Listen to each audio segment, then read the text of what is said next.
doutores e doutoras, o meu nome é Gabriela Oliveira, criadora do Direito Total.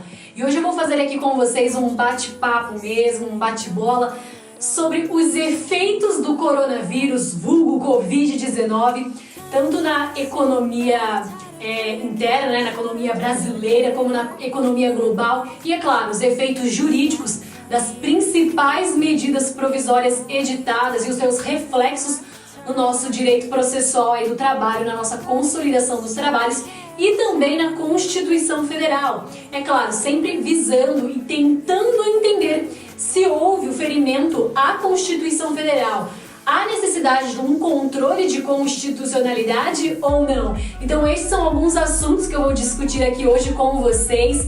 Eu andei lendo bastante, pesquisando bastante sobre tudo o que está acontecendo. E eu gosto muito também sobre o assunto investimento, sobre mercado financeiro. Eu não sou a pessoa mais técnica, que mais entende sobre mercado financeiro, mas eu acabo acompanhando bastante porque eu invisto 57% do meu dinheiro no mercado de ações. E é claro que teve uma preponderância gigantesca, né, de tudo que aconteceu, todos os efeitos do corona no mercado financeiro, nas bolsas de valores. Então isso acabou me afetando como investidora e, é claro, também como estudante de direito. Enfim, várias pessoas desesperadas perguntando: poxa, o que vai ser agora? O meu contrato de trabalho foi suspenso, fui mandado embora, estou no teletrabalho, o que vai mudar, o que vai ter de diferente? Então eu quis gravar este vídeo fazendo um apanhado geral, claro, colocando um pouco da minha visão, deixando aberto, porque estamos numa república federativa, democrática, então aqui é uma visão aberta, aqui é um canal de direito, então estão todos abertos às suas ideias, seja você de direita, seja você de esquerda, perfeito. Aqui é um canal de direito e é democrático e eu gosto de expor as ideias e eu gosto muito de ouvir as suas ideias. Comenta aqui pra mim também o que você está achando de tudo que está acontecendo, ok? No mundo e aqui no Brasil, politicamente, juridicamente, em todas as áreas, perfeito? Vai ser um prazer ficar lendo aqui os comentários de vocês. Bem, então iniciando, eu vou começar a falar de uma maneira global, ok? Dando um olhar global para tudo que está acontecendo. Todos sabem já que o Covid, que o coronavírus, acabou nascendo lá na China, certo? Então ele acabou expandindo, ele acabou atingindo vários lugares do mundo. Teve os epicentros aí na China, claro, porque foi lá que surgiu, nos Estados Unidos, na Espanha, e alguns países da Europa vêm sendo aí afetados de uma forma absurda. Então, de uma forma global, o vírus se alastrou. E quando ele se alastra e causa esse pânico geral nas pessoas, na humanidade, e é algo que as pessoas, que muitos países, inclusive os desenvolvidos, não estavam e não estão preparados para este tipo de acontecimento. Então isso acaba afetando outros setores, porque vamos pensar numa cadeia. Nós fazemos parte de uma grande cadeia e essa cadeia estão todos os lados dessa cadeia. Pensa que todos os filetinhos da cadeia estão todos interligados, não é? Pensa numa prisão. Uma prisão não é um xadrez? Todos os pontos não estão correlacionados para fazer o xadrez? Pois bem, vamos pensar no nosso sistema em todo o mundo como um xadrez. Estão todos os pontos correlacionados. Se um ponto ele acaba tendo um problema, ele acaba emanando, irradiando este problema para todos os outros, porque eles fazem parte do mesmo xadrez, eles fazem parte da mesma cadeia. E foi exatamente o que aconteceu. Esse colapso na saúde, ok, acabou acarretando o colapso na economia global, o colapso na economia, em tudo, juridicamente em tudo. Então, este é um primeiro ponto para a gente pensar. Primeiro, pensar em cadeia. A doença se alastrou e, consequentemente, derrubou a economia.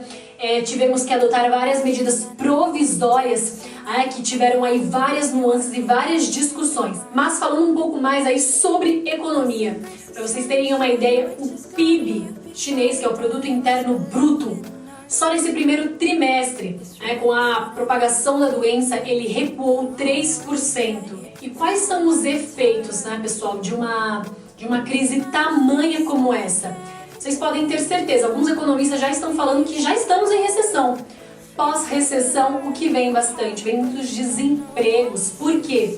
Não se conseguiu sustentar a cadeia por longo tempo, não tem como sustentar. Se não consegue sustentar, quem sofre com isso depois lá na frente é o trabalhador. Por quê? Ele não vai ter emprego. Por quê? Porque afetou o empregador, que não vai ter condições financeiras para sustentar o empregado. Por quê? Porque deixou de vender, porque o comércio fechou, porque parou de exportar, parou de importar. Para vocês terem uma ideia, a fábrica da Samsung, da LG, da Motorola tiveram as suas operações suspensas porque a maior parte dos componentes eletrônicos são importados da China. E a China paralisou as fábricas porque as pessoas ficaram em casa com medo de serem infectadas. Então, para vocês verem que algo lá afetou drasticamente aqui, as empresas tiveram que suspender os seus contratos de trabalho, tiveram que mandar muitas pessoas embora. Então é para vocês verem como gera este efeito em cadeia. E isso vai paralisando a economia, porque veja bem, eu acabei de falar para vocês, o empregador não vai ter dinheiro para pagar os seus funcionários. Por quê? Só para vocês terem uma ideia, 1/3 da população está no isolamento social. Então eu tenho 1/3 a menos de população consumindo, 1/3 a menos de população que não estão nas ruas trabalhando, que não estão nos seus postos de trabalho, que não estão contribuindo para a economia, que não estão fazendo com que o mercado funcione, com que o mercado gire. Como é que a gente vai fazer? Entra em colapso, não tem como, não tem jeito. É uma coisa lógica, é óbvio isso. Então, 1/3 da minha população está no isolamento. Se 1/3 dessa minha população está isolada, a minha economia, ela fica balançada. Na verdade, ela fica quebrada. Então, assim, muitos estudiosos já estão falando que é a pior crise desde 29. Lembra? Eu fiz até um seminário na escola. Crise, ou grande depressão. Seminário não, foi uma... Como é que você faz? Você pega uma música e... Paródia, fiz uma paródia. Foi assim, eu lembro até hoje. Crise, ou grande depressão. Altas, não baixas ou altas taxas na produção. Hoje em dia essa crise não é natural. Os países sofrem todo dia com a queda e quebra na bolsa valorial. E falando em bolsa de valores, socorro, os mercados estão derretendo. O que é isso? Pois bem, as bolsas tiveram as suas mínimas históricas aqui no Brasil. A gente nunca teve assim. A gente começou a ter no comecinho desse ano a bolsa chegando a 110, 115 mil pontos e agora a 70, 80, agora tá começando a recuperar um pouco, mas mesmo assim extremamente baixo. Então assim, é desesperador. Você vê que todo este efeito é em cadeia. Bem, aqui no Brasil, falando um pouco sobre Brasil, sobre Bolsa do Brasil, enfim, aqui a gente teve várias medidas restritivas, A gente teve a adoção do isolamento social. O governador João Dória, ele foi bem incisivo, Ele fechou todos os comércios, deixou apenas, na verdade, aí os essenciais, mercados, farmácias, bem pontual mesmo, para evitar um máximo de aglomeração.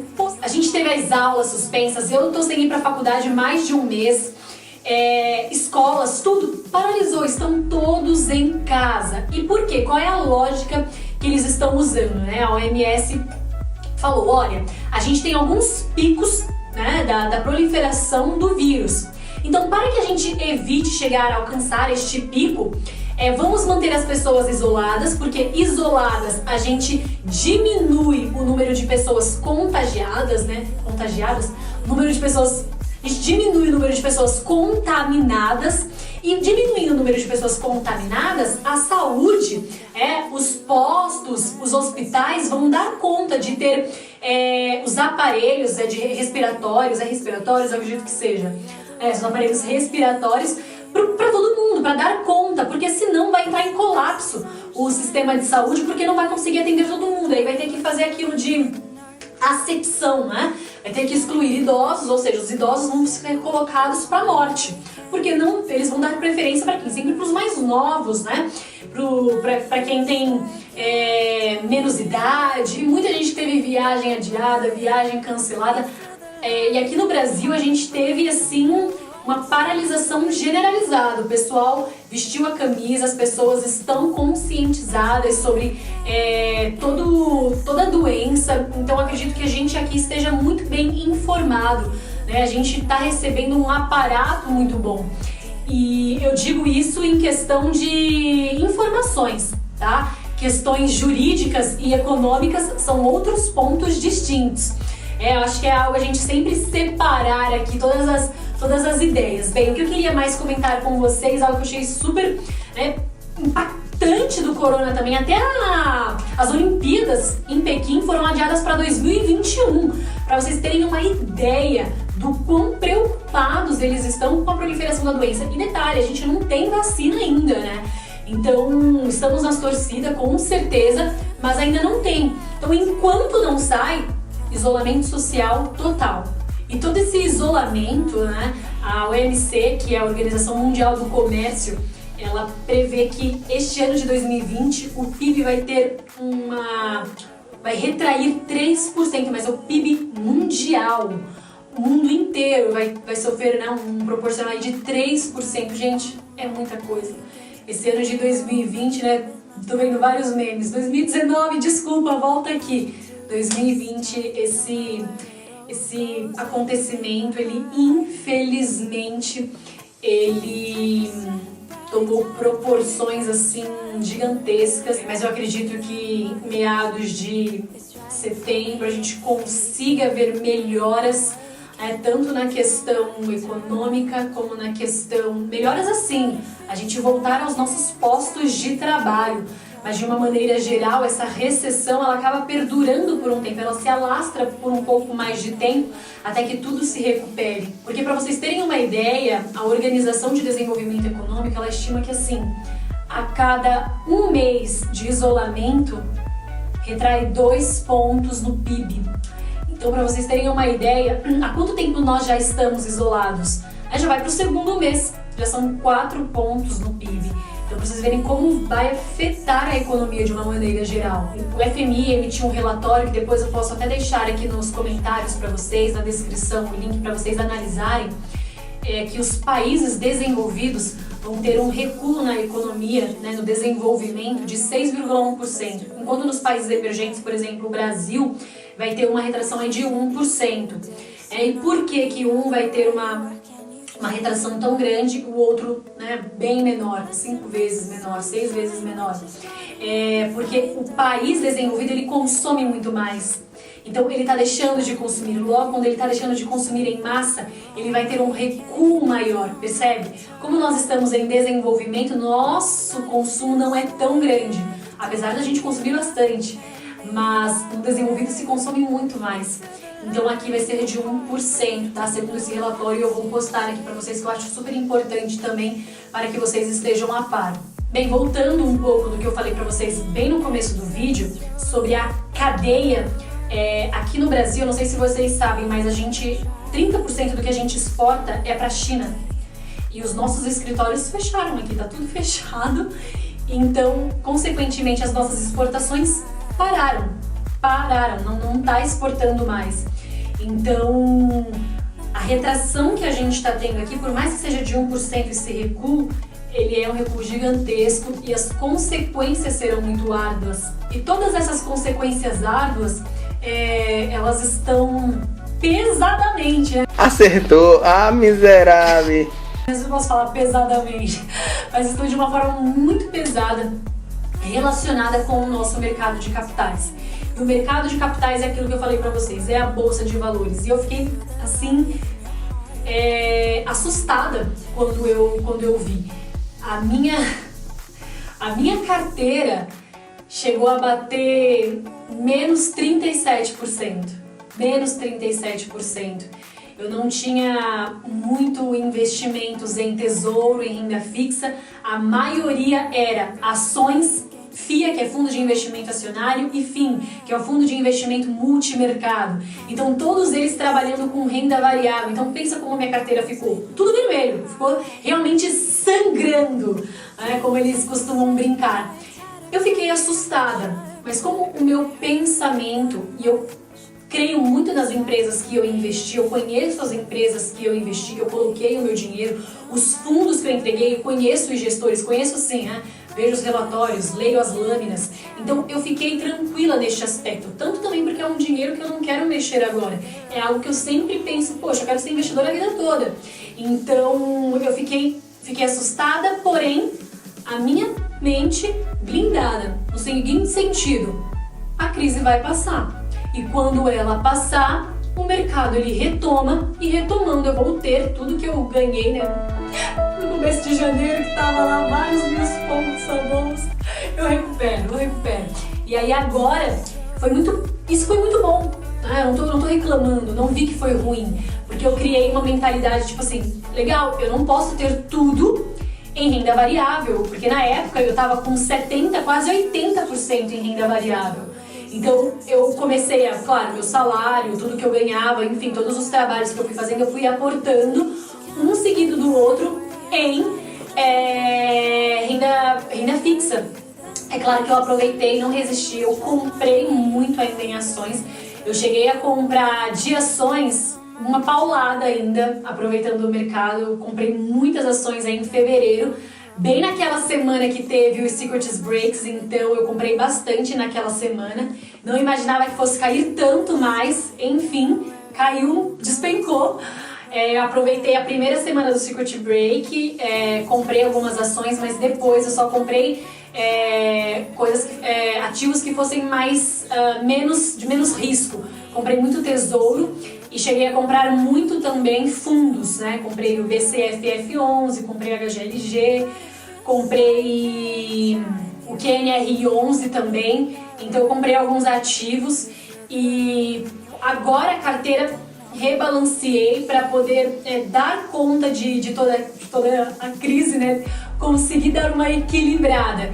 E desde quando eu equilibrei, e o que me ajudou muito foram as lives do Thiago Nigro, pensar, olha, você precisa ter 25% da carteira em cada ativo, né? Renda fixa, renda variável, mercado, né, sujeito ao dólar, enfim, ativos que estejam sujeitos ao dólar. Então, você tem que reequilibrar a sua carteira. Então, hoje sim, eu estou com uma carteira mais equilibrada. Eu até abri aqui o meu aplicativo. Agora eu estou com 42% em renda fixa, né, sendo 32% no Tesouro Direto, 9,18% em renda fixa, que são outros ativos fixos que eu tenho lá, que é um CDB do Banco Modal.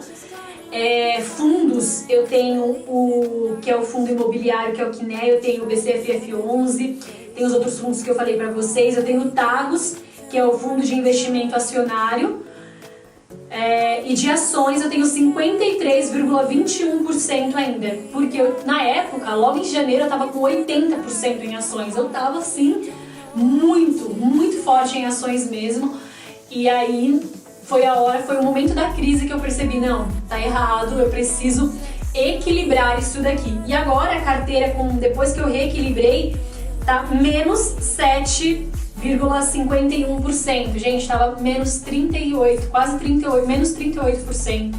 Então, assim, eu consegui recuperar 30%, readequando e colocando meu dinheiro nesses ativos de renda fixa. Agora, é esperar mesmo o mercado conseguir dar essa retomada. Foi desesperador? Foi desesperador. Mas a gente espera. Hashtag escolhi esperar. Tá. E ainda como se não bastasse nada disso, a Rússia e a Arábia Saudita começaram a brigar pelo, né, quem é que manda no mercado, no mundo da commodity, do petróleo. Aí começaram a briga e aí começou a despencar. O petróleo, né, no mercado de ações, no mercado global, ele caiu 60%. A gente teve negociação da Petrobras a R$19, eu comprei a R$22 o ativo na primeira ou segunda semana de fevereiro.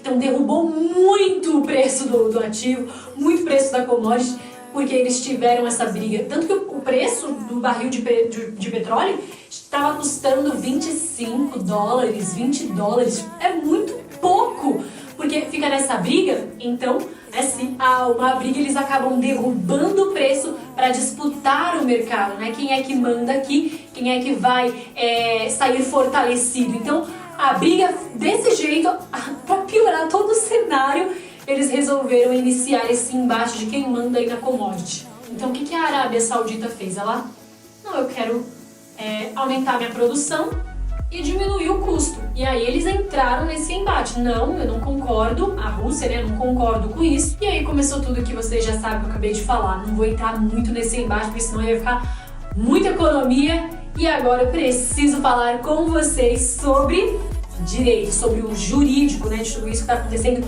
principalmente nas relações empregatícias, trabalhador, patrão e empregado.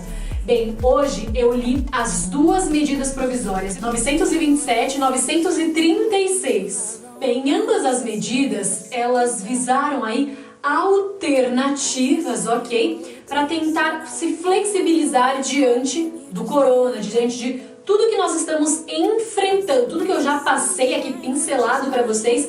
Então, estas duas medidas provisórias tentaram flexibilizar tudo que vem disposto na CLT e na Constituição Federal. Por quê? O que está acontecendo? Diante do isolamento decretado, muitos tiveram que fechar. As empresas tiveram que fechar as portas e isolar os seus respectivos funcionários, cada um em suas casas. E aí, fechando as portas, essas empresas, muitas delas que dependem de um capital de giro, ou seja, que o negócio funcione rápido, por exemplo, um restaurante, uma loja de roupa. Então, como é que elas estão trabalhando? Muitas delas acabaram aí tendo que se flexibilizar. E é claro, se atentar às normas, essas medidas alternativas trazidas por essas medidas provisórias. Então, eu vou começar aqui com vocês com a medida 927, que ela dispôs sobre quais as formas alternativas de trabalho que os empresários podem atribuir aos seus funcionários, que eles podem alterar. Perfeito? Então aqui eu tenho no 927, a medida provisória, estou com ela aberta aqui, perfeito? Atualizada, então como elas estão recorrentemente aí sendo alteradas, eu vi até um meme assim, nossa, tô com medo de ir na cozinha e ter uma medida provisória alterada. Tá bem assim.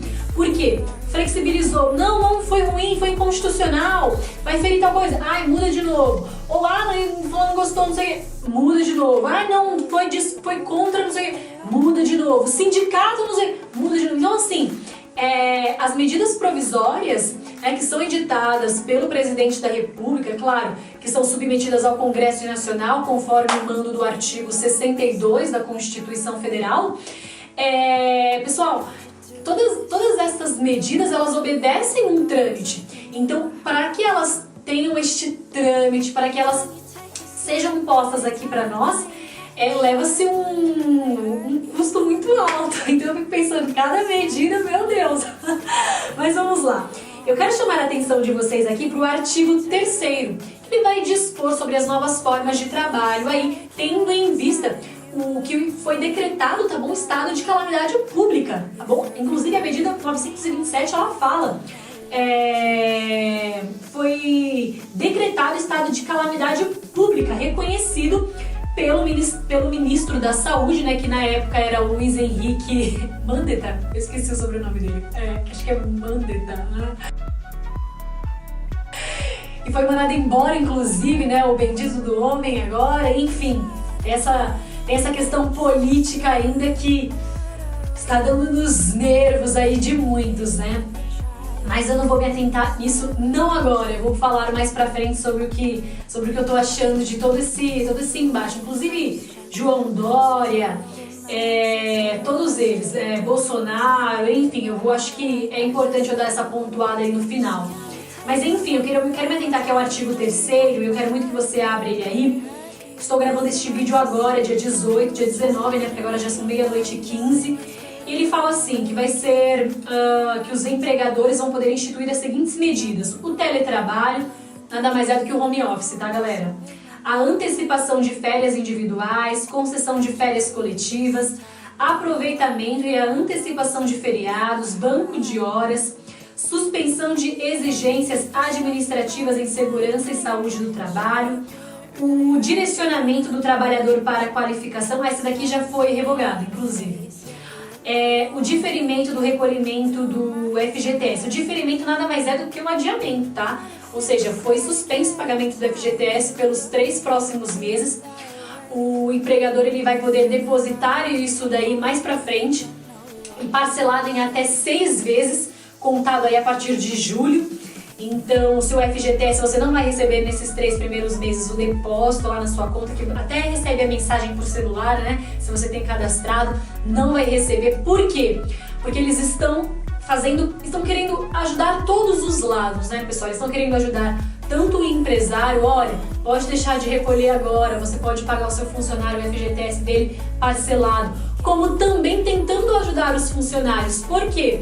Ele instituiu aqui o teletrabalho, poderia muito bem já falar, ó, pode mandar todo mundo embora, depois a gente vai, entendeu? Não, poxa, adota um teletrabalho, né? Tentando adotar medidas alternativas para que aquela cadeia que eu falei para vocês se sustente, tá bom? Então, se vocês quiserem depois que eu comente os requisitos de como recebe, quando recebe e tudo mais, eu posso fazer um vídeo específico aqui, eu vou abordar de uma maneira geral, porque senão o vídeo vai ficar gigantesco.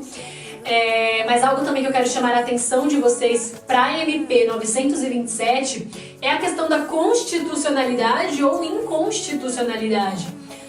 Isso já entrando na MP 936, que ela acaba instituindo e me aprofundando um pouco mais aqui nas questões jurídicas sobre constitucionalidade ou inconstitucionalidade, e já entrando também inclusive na MP 936, tá? Falando sobre constitucionalidade ou não, eu particularmente não vejo que há inconstitucionalidade. E alguns sindicatos, inclusive alguns partidos políticos com representação no Congresso Nacional, que são legitimados, ok? Segundo a Lei de Controle de Constitucionalidade, são legitimados para poder interpor uma ação perante o STF, falando, né, que tal ato normativo é inconstitucional, que fere a Constituição. E partido político com representação no Congresso Nacional é legitimado. Então o PT, o PSOL, o PCdoB, todos eles falaram que as medidas são inconstitucionais, fora os sindicatos. Sindicatos também podem. Então assim, eles falando que é inconstitucional, e hoje eu fui ler as 2 medidas, eu não vi que foram inconstitucionais. E veja bem por quê. Eu vou falar para vocês. Não houve a mitigação de direitos, houve a flexibilização. Uma coisa é ser instituída uma medida provisória pelo Jair Bolsonaro, falando assim, olha, pode acabar com o salário de todo mundo, pode mandar todo mundo embora, sem direito algum. Isso pra mim é uma mitigação. Isso pra mim é ferir a Constituição Federal. Agora, a edição de uma medida provisória, tá bom? E aqui eu não estou fazendo defesa partidária, não estou fazendo defesa do presidente, não estou fazendo qualquer tipo de defesa, eu estou olhando juridicamente para as questões, ok? Para as 2 medidas, pelo que eu li e pelo que eu entendo de controle de constitucionalidade. O que houve para mim ali foi uma flexibilização, tendo em vista todo o mercado global, tendo em vista tudo que está acontecendo dentro do país, flexibilizando para que todos possam se sair da melhor maneira possível. Na verdade, não melhor possível, mas menos prejudicados possível, entendeu? Tanto o funcionário como o empregador. Então, algumas discussões que eu tava lendo, que o Lewandowski estava até falando, a gente está tentando readequar e ver se é inconstitucional ou não, analisando mais friamente. Gente, eu não vejo ali inconstitucionalidade. Por quê? Os sindicatos estão falando não, porque os acordos coletivos não está sendo feita a oitiva dos sindicatos e tem que ser feita. Pessoal, pra mim não, porque o que está escrito na medida provisória é o seguinte, olha, por mais que não tenha a oitiva prévia ou conjunta do sindicato, o sindicato ele tem direito de se pronunciar nos 10 dias depois que ele recebe o comunicado de que houve o acordo coletivo. Então, assim, ele tem o direito de poder interferir caso tenha alguma inconstitucionalidade, caso tenha ferimento à lei federal. Então, o que eu percebo é as pessoas fazendo um alarde de tamanho, sendo que estão todos tentando se flexibilizar e se adequar para este momento que nós estamos passando. Então, eu acredito que seja mais um momento muito delicado e de flexibilização, onde todos estão tentando se reajustar, do que simplesmente uma mitigação por simplesmente ser ruindade, não vamos ferrar com os trabalhadores ou coisas do tipo. Não, aqui existem pessoas técnicas por trás disso. Existe Paulo Guedes, que está analisando tudo isso, que inclusive deferiram esse auxílio emergencial no valor de R$600. Eu gravei um vídeo aqui no canal falando como é que você consegue este benefício. Poxa, você é autônomo, se você é microempreendedor, se você tem trabalho informal, você consegue este auxílio, ok? Estão todos tentando se readequar. O Brasil, inclusive, que é um país emergente, ele não tem uma infra das melhores possíveis, porque nós temos muitos rombos nos cofres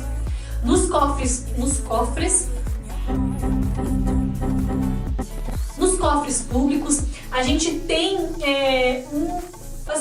a nossa política, ela é extremamente corrupta.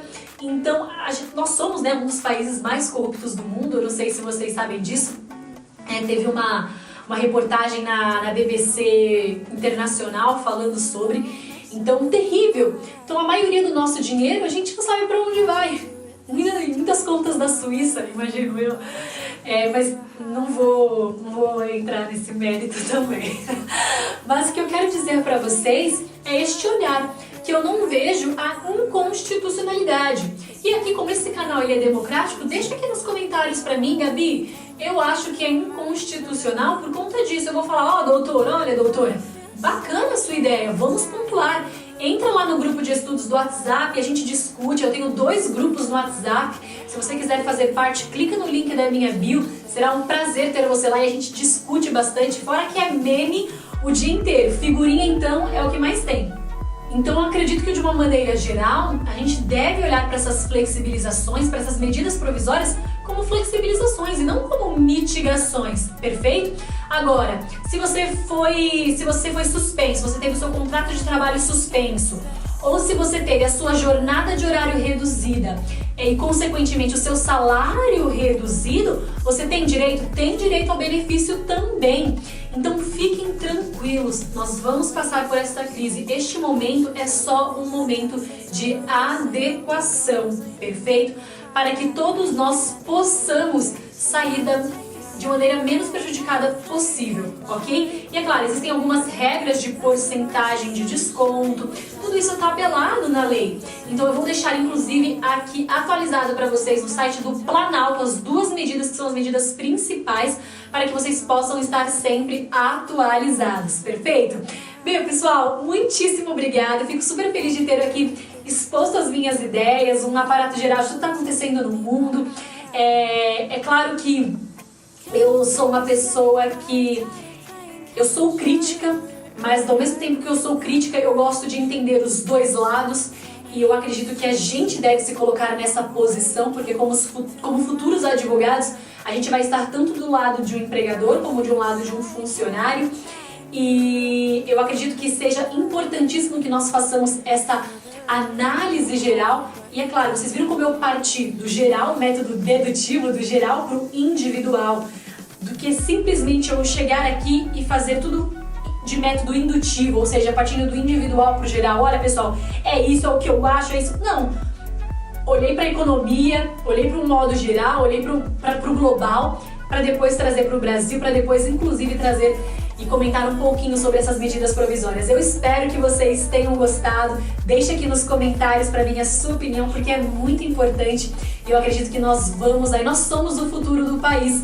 Eu tenho 22 anos e eu acredito que eu tenha muita história e muita trajetória para percorrer. Eu gosto muito de política, economia e direito, porque é o que eu curso. Então eu acredito que nós somos o futuro. E é muito gostoso eu poder aqui estar compartilhando isso com vocês, Porque nós, jovens, hoje temos muito acesso a tudo. Olha o que eu falei com vocês, hoje eu falei sobre vários assuntos diferentes. Então os jovens do futuro têm acesso a tanta informação que eles podem falar de qualquer assunto que eles quiserem, desde que eles vão atrás. E eu tô muito feliz que você veio aqui atrás de um assunto como este. É sinal que você também é um futuro excelente da nação. É isso, muitíssimo obrigada. Siga o canal Direito Total lá no Instagram também e será um prazer ter você comigo. Muitíssimo obrigada, um beijo e até!